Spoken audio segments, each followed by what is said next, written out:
So how do we calculate empirical formulas from experimental data? So we're going to work an example here.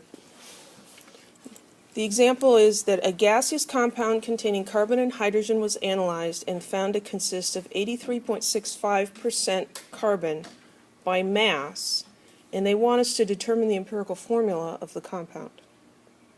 And this is sort of a real life in the laboratory kind of problem. So this compound has carbon and hydrogen. The first thing we have to figure out is what mass of each element is present. Now sometimes you're given a mass, this many grams, and sometimes you're given a percentage. When you're given a percentage, what you do is you say, well, the percentage doesn't change based on the sample size. The sample size could be anything, right? The easy thing is to assume a sample size of 100 grams. So assume 100 gram sample.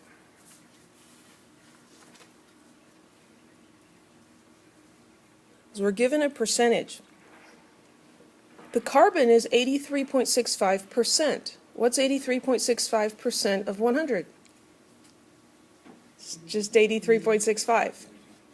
So when we assume a sample size of 100, we take the percent and we just change it into grams. And that makes it very easy. The hard part is just remembering to do that. So by assuming a 100 gram sample, we can take the percent and turn it into a mass. And so we know that we have 83.65 grams of carbon. How many grams of hydrogen do we have? 100 minus this, because it's composed of carbon and hydrogen. 83.65% is carbon. The rest of it must be hydrogen. 26.35, thank you. So 100 minus 83.65 is 26.35. Did I get that right?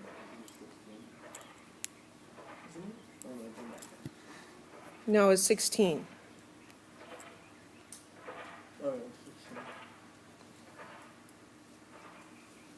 See, I went along with it.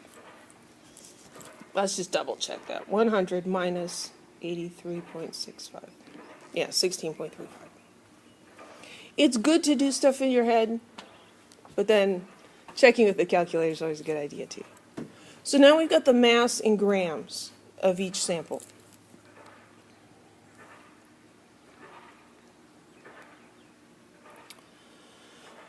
The next step is to figure out the number of moles, because the formula of a compound relates the number of particles. A water molecule has 2 hydrogen atoms for every 1 oxygen atom. Its formula is H2O. It doesn't deal in masses. Moles is a unit that involves counting atoms, and so we need to go from grams measuring mass to moles, which are measuring number of atoms. So to do this, we're going to use the molar mass of each element.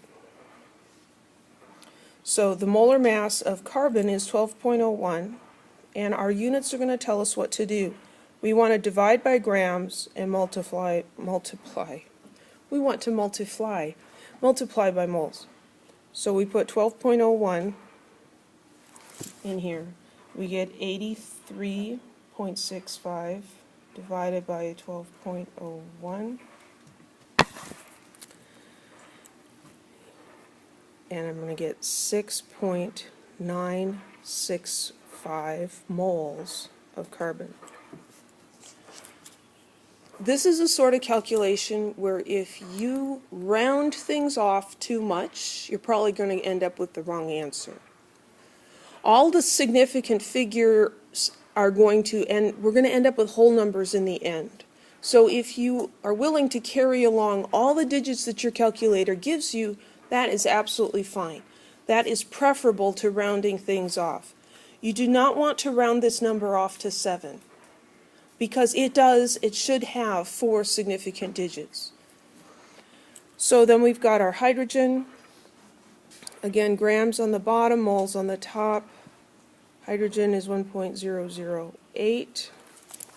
So we've got 16.35 divided by 1.008. And that gives us 16.22. And again, we don't want to just round that off to 16. You also don't want to round your molar masses off, because 1.008 is different than 1. So carry those guys along. So here we've got our moles of hydrogen. Any questions yet? Mm-hmm.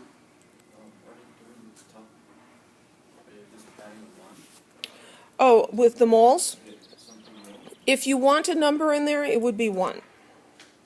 Because 12 grams of carbon is 1 mole of carbon. Or 1 mole of carbon weighs 12.01 grams. There's no point in multiplying by 1. But I definitely understand why some students are bothered when there's a unit without a number.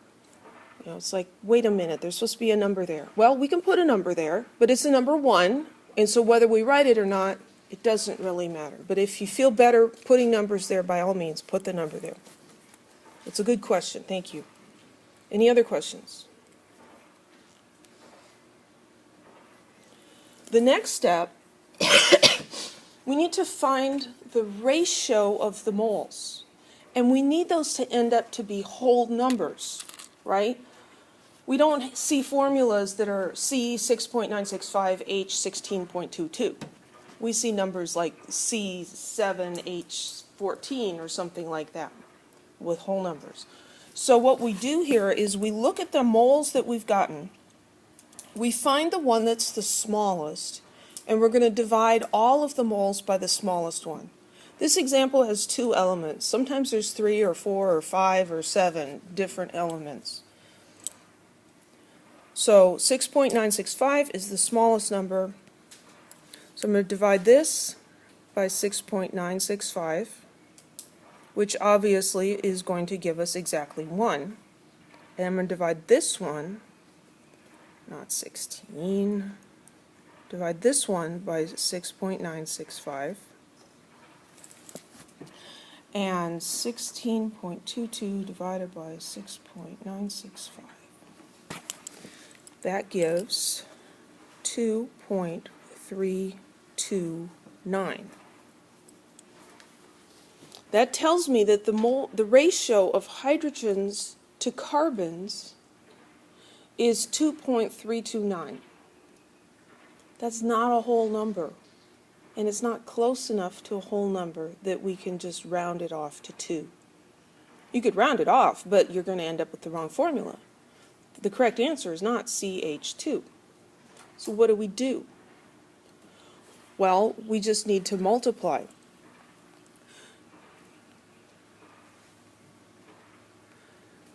Remember, just this little example, we had H2O2, right? And the empirical formula, that's not a good example, never mind. That's an example of something else. I'm not going to go there right now.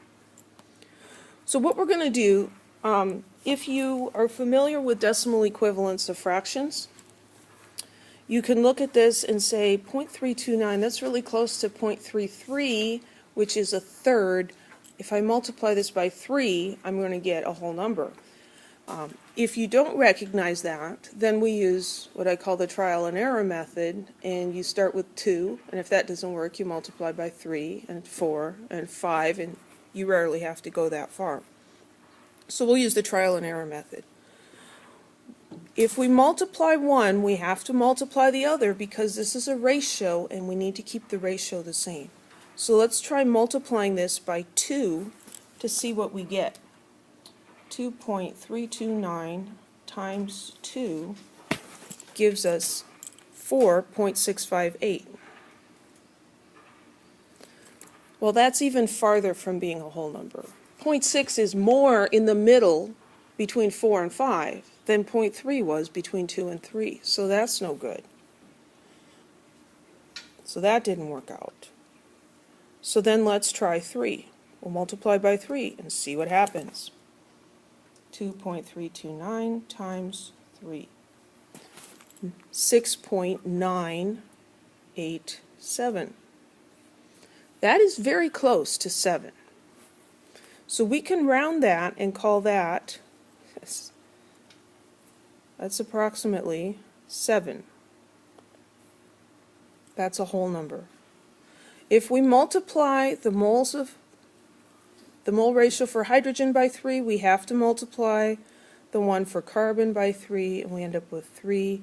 Those become the subscripts, and we get C3H7.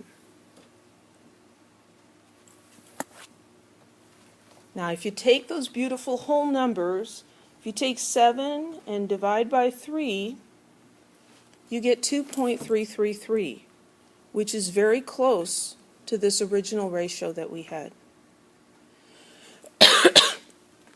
Any questions? Now, how do you know if it's close enough to round or not? And the reason this doesn't come out perfectly is because this is based on experimental data, and there's error in experimental measurements. It's not going to come out perfect. Well, I kind of have a rule of thumb. Let's see.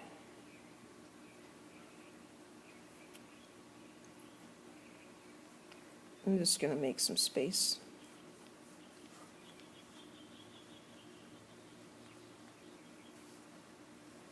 There we go, then I got some more to write.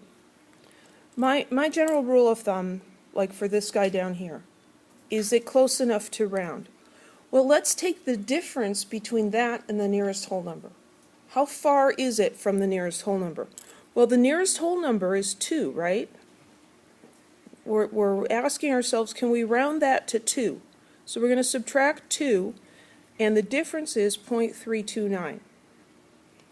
That is greater than 0.2. That's kind of my rule of thumb. The difference between that and the whole number is larger than 0.2. We cannot round it off. Let's look at this one. 6.987. What's the closest whole number? 7, right? So the difference between 7 and the number we're interested in is, I think that's right,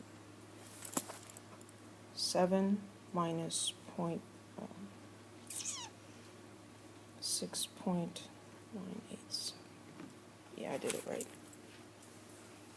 That difference, 0.013, is less than 0.2. So that's close enough to round. So you multiply until you get a number that's close, within 0.2 of a whole number. So if it comes out to be 2.9 or 2.85, if it's between 2.8 and 3.2, you can round it off to 3. Otherwise, you need to try a different number and multiply. And we'll get some practice doing this in lab as well. Oh, I skipped ahead. So we need to get whole numbers. So you multiply those ratios by the smallest integer that will convert them all to whole numbers. And those whole numbers represent the subscripts. We already did that. Let's do an example. The composition of adipic acid is 49.3% carbon, 6.9% hydrogen, and 43.8% oxygen by mass. What's the empirical formula? The hardest part about calculating empirical formulas is remembering the steps.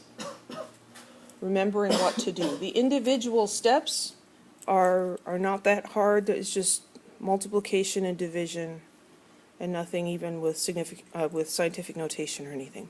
First step is find the masses. So what we said was when we're given percentages, we just change them to grams. And we can do that because if we had a 100-gram sample, that's how many grams of each element would be in that sample. So I'm going to start way over here on the left side and leave myself some room 49.3 grams of oxygen, 6.9 grams of hydrogen, and 43.8 grams of oxygen. Yeah, the first one should be carbon. Thank you. Carbon. So first step, find the mass of each element. The next step was convert these to moles. So we're going to multiply by moles per gram. And the molar mass of each of these elements we just get off the periodic table. 1 mole of carbon weighs 12.01 grams. And 1 mole of hydrogen weighs 1.008 grams. And 1 mole of oxygen weighs 16.00 grams.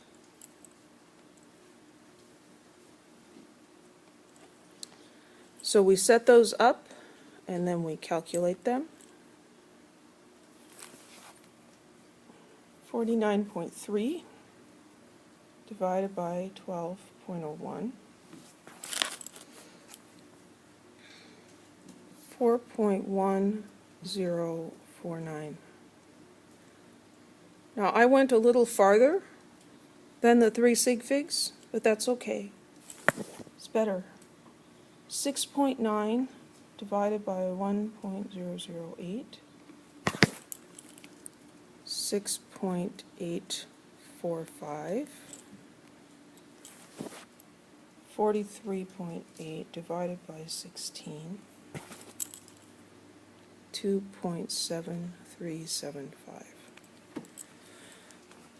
So that last one is moles of oxygen, the middle one is moles of hydrogen, and the top one is moles of carbon.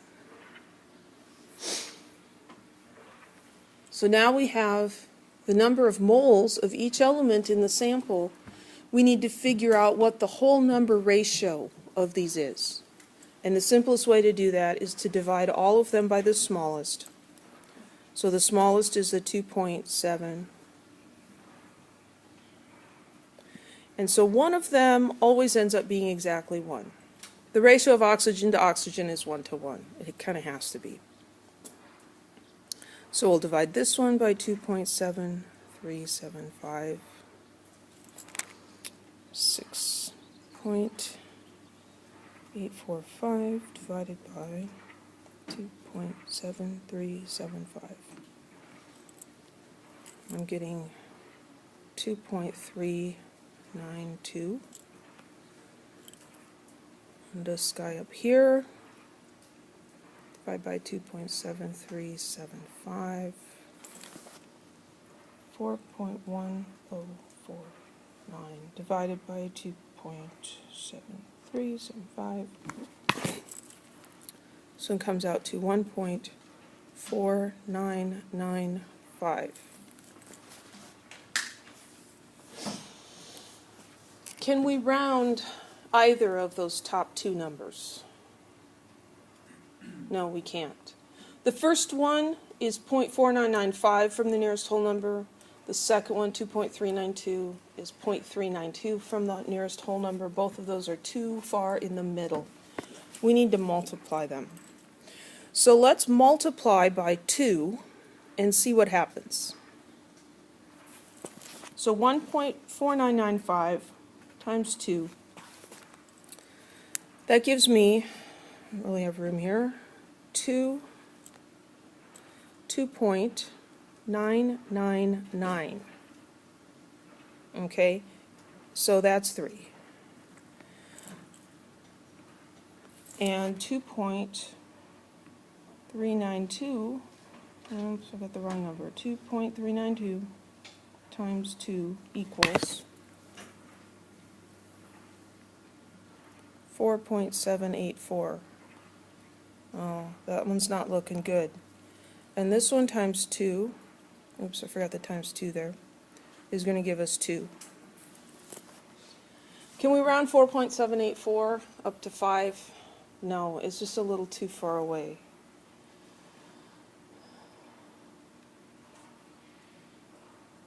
I don't remember this problem being this ugly. 6.9 divided by 1.008. 6.845. 43.8 divided, I'm just checking my math. 6.845 divided by 2.7375. Ah. When I divided the 2, I got 2.5004. Yep, I just discovered that. Okay, I screwed up right here, thankfully. 6.845 divided by 2.7375, I don't know what I did wrong, but I did something wrong. That is 2.5004. Is that close to what you got? Yeah. Yeah, which makes this much easier. So when we multiply that by 2, we get 5.001, which we can round off to 5. So these numbers are the subscripts in our formula. So the subscript on the carbon is 3, the subscript on the hydrogen is 5, and the subscript on the oxygen is 2. The ratio carbon, hydrogen to oxygen is 3 to 5 to 2 atoms, or moles of atoms. Any questions? The hard part is remembering the steps to do this. There will be probably only one, but there will be a question on the exam about calculating an empirical formula, and we will have to do this in lab on Friday. But this idea is not a big concept for the whole course. Question? Would we ever get anything where not the first one, but the second one would equal less than something than 1? Because the question is, would we ever end up with a ratio less than 1? No, because we're always dividing by the smallest. So the smallest ratio is always going to be 1, and that's why we divide by the smallest. Good question. So we always divide by the smallest number of moles, and that way all of our ratios are 1 or larger, which just makes things a lot easier. Any other questions?